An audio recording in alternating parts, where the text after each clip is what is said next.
Hello guys welcome back.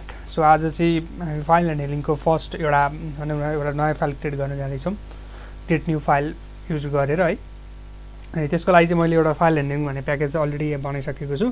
अनि plus एउटा folder चाहिँ मैले बनाइसकेको छु। यो फोल्डरभित्र चाहिँ मैले बनाउँछु। अहिले यो फोल्डर इम्टी छ है, यु क्यान से द्याट। अब फाइल ह्यान्डलिङ भन्ने प्याकेजमा चाहिँ मैले के गरौँ भन्दाखेरि एउटा नयाँ क्लास डिफाइन गरौँ। नयाँ क्लास के डिफाइन गरौँ भन्दाखेरि क्रिएट फाइल भन्ने डिफाइन गरौँ है। अनि त्यो क्लास क्रिएट गरिसकेपछि अब के गरौँ भनेपछि पहिला त मेन मेथडमै जाऊँ होइन।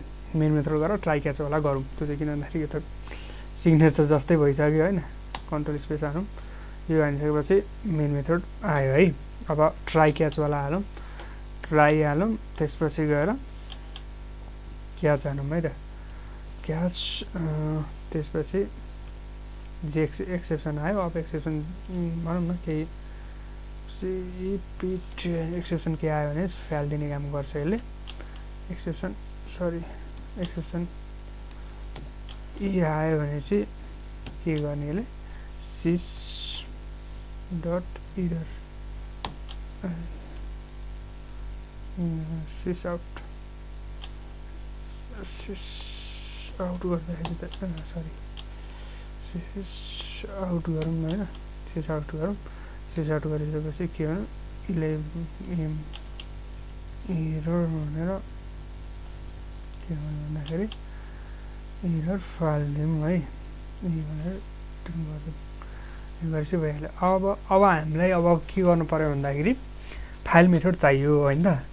फाइल मेथड के को लागि चाहिन्छ भनेपछि फाइल मेथड चाहिँ भनौँ न यो जुन पनि फाइल क्लास चाहिँ त्यो भनौँ न क्रिएट फाइल चाहिँ हामीलाई क्रिएट न्यू फाइल गर्नुपर्नेछ। क्रिएट न्यू फाइलको लागि के चाहिन्छ भन्दाखेरि जाभाको फाइल क्लास इम्पोर्ट गर्नुपर्ने हुन्छ। इम्पोर्ट के गर्नु भन्दाखेरि जाभा डट आइओ डट फाइल गरौँ।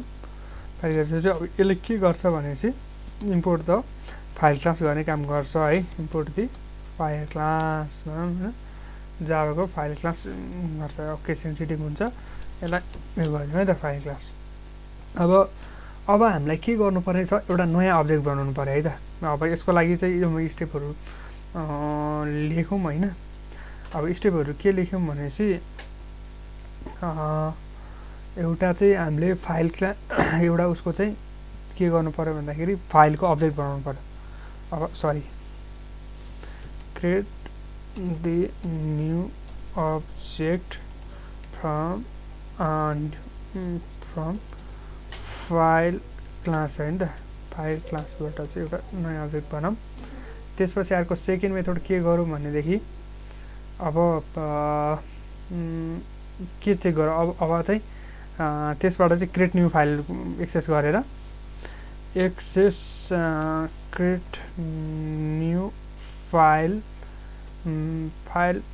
मेथड होइन एन्ड क्रिएट गर। अनि त्यसपछि के गर्ने, अब यसलाई युज गरेर चाहिँ एन्ड क्रिएट न्यू फाइल है।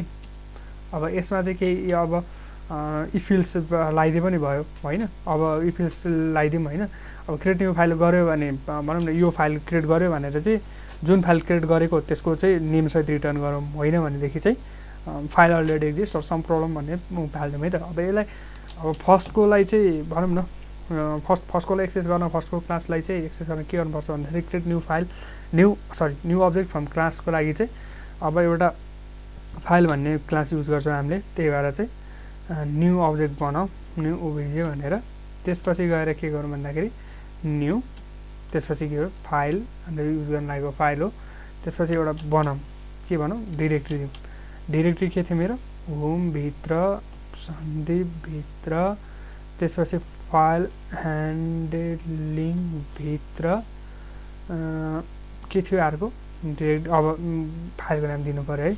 फाइलको नाम जस्तो फर्स्ट डट टीएक्सटी भन्ने दिएँ नि त मैले सपोज भनेपछि मैले यो डिरेक्ट्री दिएँ होइन। अब के गर्नु पऱ्यो भन्दाखेरि अब यसमा चाहिँ अब न्यू ओबिजे डट के गर्छु मैले क्यान्डिडेट अब यो त उ गर्नलाई भइहाल्यो होइन। क्रिएट न्यू फाइल गरौँ है त।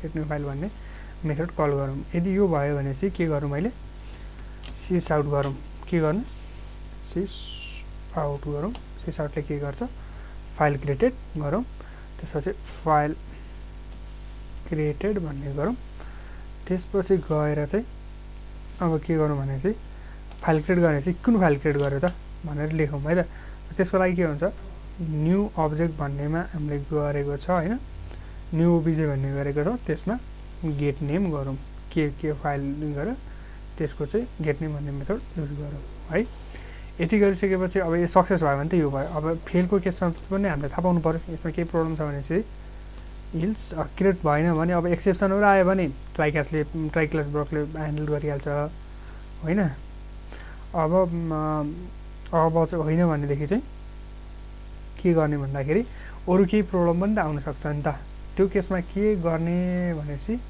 यसलाई फेरि एउटा नयाँ लाइन प्रिन्ट गरौँ त्यसमा चाहिँ इरर अकर अथवा चाहिँ के गरौँ इरर अकर भन्दा पनि यसलाई अरू केही नै लेखिदिउँ सपोज के गरिदिउँ भनेपछि फाइल समथिङ प्रब्लम भनेर लेखेपछि भइहाल्यो ल यसलाई अब भनौँ न यहाँ यो ब्लकमा छ भनेपछि इल्स ब्लकमा छ भनेपछि भन्ने थाहा पाउँ नि त अनि यसको काम सिसआउट सम प्रब्लम occurred